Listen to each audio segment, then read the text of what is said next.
So I see Jokic today in the hallway at Nuggets Media Day. And I actually missed his media availability. I was in the hallway talking to GM Calvin Booth, and Jokic walks by, say hello, shake hands. How was your summer?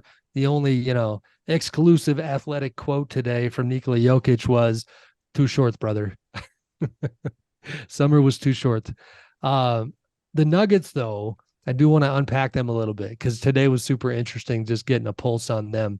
What I like about where they are, because, and Slater, this really well, covering champions who then have to figure out how to, keep the motivation at a high level, reinvent yourselves, things like that.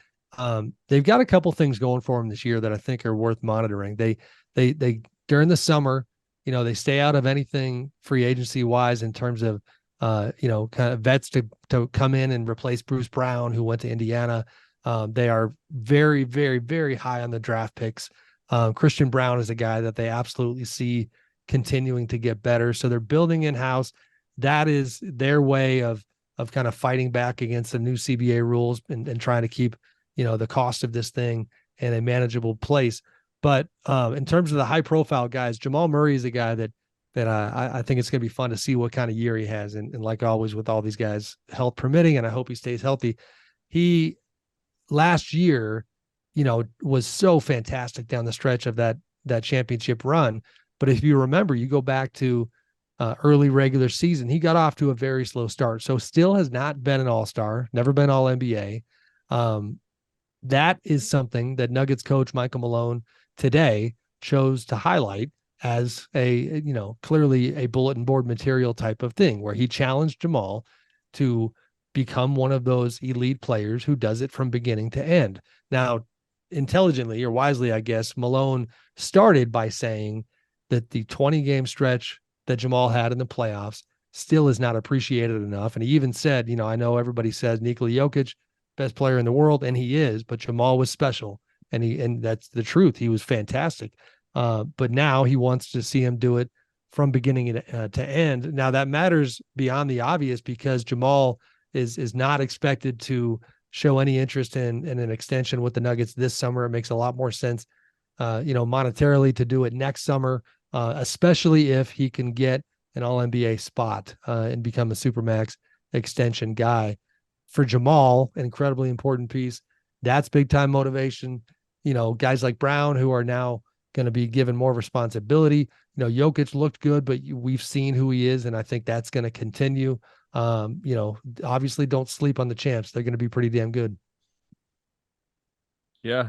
I mean, the stage seems to be set for Jamal Murray to have that kind of bust out, where I do think reputationally, I mean, clearly he took a leap. So, and it's what, second year off of the ACL. That's always, that a lot of athletes say that's the one where they like really feel back to themselves. So, Right. and you would have you mentioned the Jokic little anecdote you had at the beginning, but that would be my big question with them. It's just, it really is a short summer.